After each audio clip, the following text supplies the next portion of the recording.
త్వరలో మహిళలకు ఉచిత బస్సు రవాణా సౌకర్యాన్ని అందుబాటులోకి తీసుకొస్తామన్నారు మంత్రి రాంప్రసాద్ రెడ్డి. చిత్తూరులో 3 ఆర్టీసీ డిపోలకు చెందిన 17 బస్సులను ప్రారంభించారు.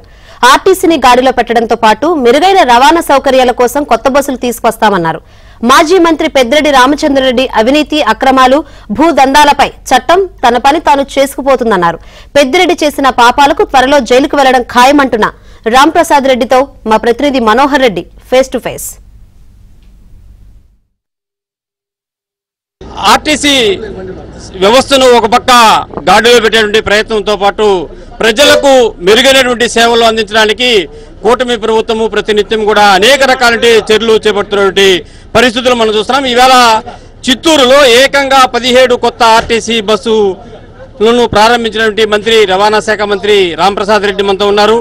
మరి ఆర్టీసీకి సంబంధించినటువంటి బలోపేతం ఏ విధంగా కొనసాగుతున్న అంశాలు కూడా మనం తెలుసుకునే ప్రయత్నం అయితే చేద్దాం. అన్న చెప్పండి, ఈరోజు ఇంత భారీ ఎత్తున బస్సులు ప్రారంభించడం ఎట్లా చూస్తారు? ముఖ్యంగా ఒకటే అండి, ప్రజలకు ఏదైతే మేలు జరుగుతుందో దాన్ని చేసేదానికి తెలుగుదేశం పార్టీ అలాగే మా అధ్యక్షులు ముఖ్యమంత్రి వాళ్ళు సిద్ధంగా ఉన్నారు. ముఖ్యంగా రాష్ట్ర ప్రభుత్వాలకు చెందిన అన్ని సంస్థలు మెరుగైనది పెద్ద సంస్థ ఏపీఎస్ఆర్టీసీ. దాన్ని గాడిలో పెట్టేదానికి ఈరోజు మా మంత్రివర్గం అయితేనే మా ట్రాన్స్పోర్ట్ అయితేనే ఏపీఎస్ఆర్టీసీ సిద్ధంగా ఉంది. ముఖ్యంగా మా ప్రభుత్వంలోకి వచ్చిన తర్వాత సుమారు 1400 బస్సులకు ఆర్డర్లు పెట్టాం. ఇప్పుడు రోడ్లపై సుమారు 370 బస్సులు కూడా రావడం జరిగింది. ఎన్నికల మేనిఫెస్టోలో మీ ఇచ్చినటువంటి ఉచిత రవాణా బస్సు మహిళలకు సంబంధించి ఎప్పటి లోపల అంటే ఖచ్చితంగా పలానా డేట్ ఇప్పుడేమైనా ఫిక్స్ అయిందా? దీనిపైన ఏమైనా సర్వేలు చేశారా? ఏ ప్రాంతాల్లో సర్వేలు చేశారు? ముఖ్యమంత్రి దీనిపైన ఏ విధమైన క్లారిటీ ఇచ్చారు మీకు?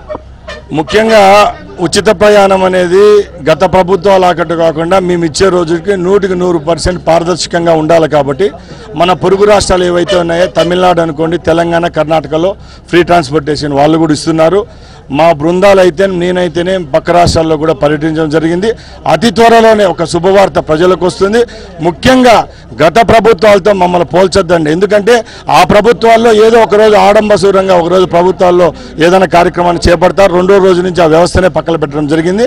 మేము ఇచ్చే రోజుకి నాణ్యమైన బస్సు సౌకర్యం ఇచ్చేదానికి సిద్ధంగా ఉన్నాం.